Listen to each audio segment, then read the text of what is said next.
Today we're going over the youngest royals ever executed. And I don't mean teenage princes quietly shuffled off into a monastery or exiled to some drafty castle out in the provinces. I'm talking about children in silk who were walked into a public square, told to kneel, and killed by the exact machinery that was built to protect them. Let's get into it. Number 1. Conradin of Hohenstaufen, the boy who threw his glove. It's the 29th of October, 1268, and the market square in Naples is so full that people are standing on the roofs. There's a wooden platform in the middle of it. Standing on that platform is a boy with long fair hair, dressed well, because they let him keep his own clothes. He is the Duke of Swabia. He is King of Jerusalem in title. And depending on who you ask, he is the rightful king of Sicily. He is 16 years old. Then, the sentence is read. Conradin was born in March of 1252 in a Bavarian castle. His father, Conrad IV, died when he was 2. So this kid inherits a claim to half of Europe before he can read, and spends his entire childhood being told that Italy belongs to him, and that a French duke named Charles of Anjou is currently sitting on it. At 15, he decides to go and get it. He sells and mortgages his German lands to raise an army, crosses the Alps, and marches down the length of Italy. Cities open their gates for him. In July of 1268, he rides into Rome to actual cheering crowds.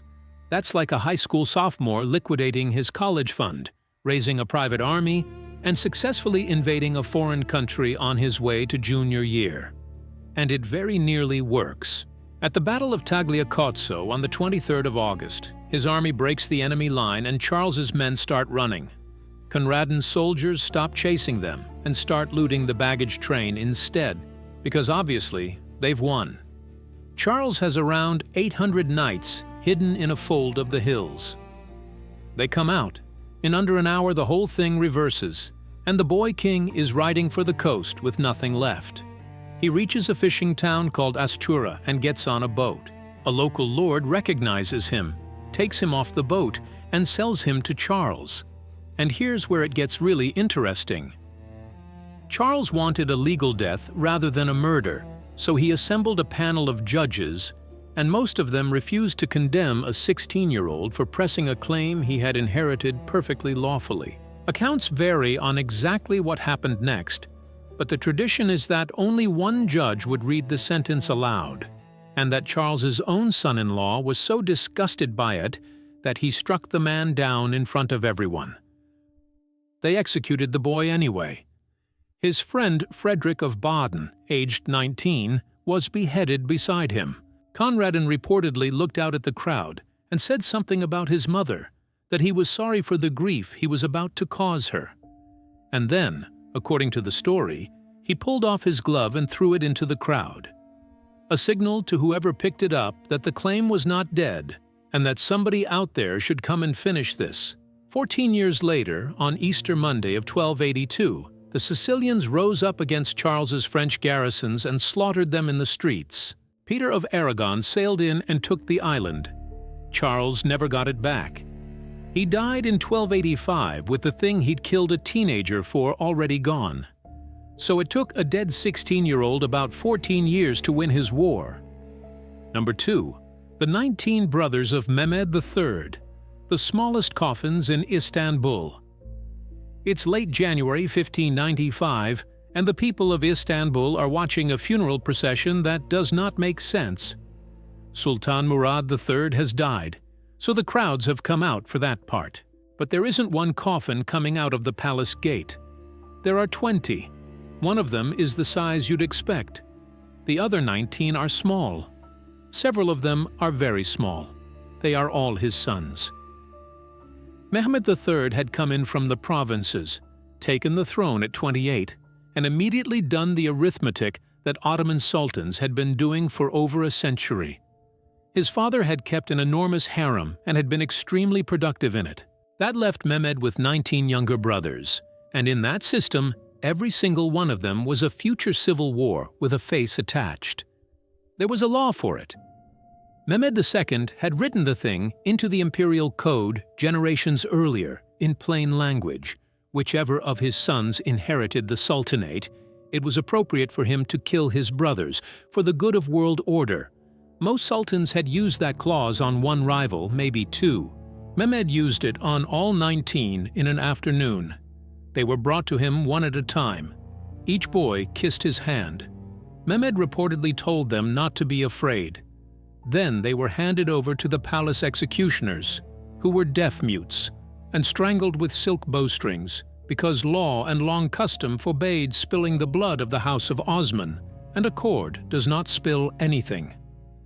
The eldest of them were barely into their teens. The youngest, by several accounts, were still nursing. That's the procession. 19 brothers in a row, buried beside the father they had outlived by 11 days. But it got weirder.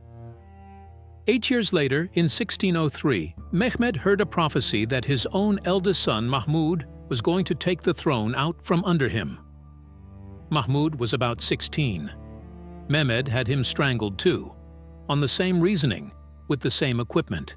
And then Mehmed died 6 months after that, in December of 1603 at 37. The system was quietly retired after him. His successor, Ahmed I, declined to strangle his surviving brother Mustafa and locked him in a windowless suite of rooms in the palace instead. It became known as the cage. Princes went in as small children and occasionally came out decades later as sultans, having spoken to almost nobody in their lives, and were then expected to run an empire. The cage was the humane reform. Number 3. Lady Jane Grey, the queen who couldn't find the block. It's the morning of the 12th of February, 1554, and a girl of 16 or 17 is standing at a window inside the Tower of London, watching a cart come back through the gate. There's a body in it. The body is her husband, Guilford Dudley, beheaded on Tower Hill about an hour ago and now being wheeled past her window on his way to the chapel. She has about an hour left. Jane Grey had been Queen of England for 9 days. That is the entire reign. Edward VI died in July of 1553, and a faction led by her own father-in-law had her proclaimed queen on the 10th of July to keep Catholic Mary off the throne. By the 19th, the country had gone over to Mary, and Jane went from monarch to prisoner without ever leaving the building. She had moved into the Tower for her coronation, the way English monarchs did, and she simply never came back out. And here's the thing. She hadn't wanted any of it.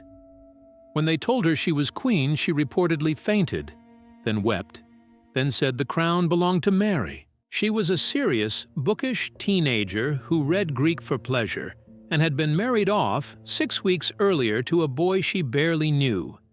She wasn't a player in this. She was a legal instrument that other adults were signing. That's like being handed the keys to an entire country on a Monday and arrested for holding them on the Wednesday. Mary appears to have understood that, which is the part most people forget. Jane was convicted of treason in November and then left alive in comfortable custody, and there's decent evidence Mary intended to pardon her eventually. Then in January of 1554, Thomas Wyatt raised a rebellion in Kent against Mary's Spanish marriage, and Jane's father, Henry Grey, joined it. The rebellion collapsed inside a month, but it had proved the one thing that would kill his daughter, which is that as long as she was breathing, men would keep raising armies in her name. They executed her privately, inside the walls on Tower Green, rather than out on the public hill. That was meant as a mercy. She gave a short speech admitting she had consented to something unlawful, said she died a true Christian woman, and read the 51st Psalm aloud in English. She tipped the executioner, which was the custom. He knelt and asked her forgiveness, which was also the custom. She asked him whether he would take her head off before she was ready, and he said no. Then they tied the blindfold on, and she reached out for the block, and it wasn't there. She groped forward in the dark with both hands and said out loud in front of everybody, "What shall I do? Where is it?" Nobody moved for a moment. Then one of the bystanders stepped up and guided her hands onto the wood. Her father was beheaded 11 days later, the only government his rebellion ever successfully overthrew, was his daughter. Number 4. Alexei Nikolaevich Romanov, the boy who had to be carried down to his own execution. It's a little after 1 in the morning on the 17th of July, 1918, in a requisitioned merchant's house in Ekaterinburg with the windows painted over. The family is woken up and told there's fighting in the city, and they're being moved somewhere safer, so they should come downstairs. They dress properly for it. They come down into a half-basement room, empty, striped wallpaper, 1 bulb. Somebody brings in 2 chairs. The heir to the Russian throne can't walk. He's 13. He's a hemophiliac, and an injury a few weeks earlier has left him unable to stand. So his father carries him down the stairs in his arms and sets him in one of the chairs. Nobody is being moved. 11 men file into the room. The commandant, Yakov Yurovsky, reads out a short statement to the effect that the Ural Soviet has sentenced them to death. Nicholas turns toward his family and says, essentially, what? Then they open fire. The really wild part is what happens next, and it's the detail that turns this from an execution into something else. The daughters don't die. Over the months of captivity, the family had sewn their fortune into their clothing, diamonds and pearls stitched into the linings of camisoles and corsets, and the total was later put at something like 18 pounds of stones.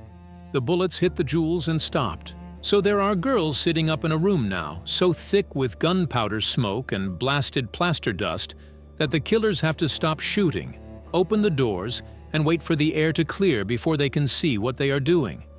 Then they finish it with bayonets and point-blank shots.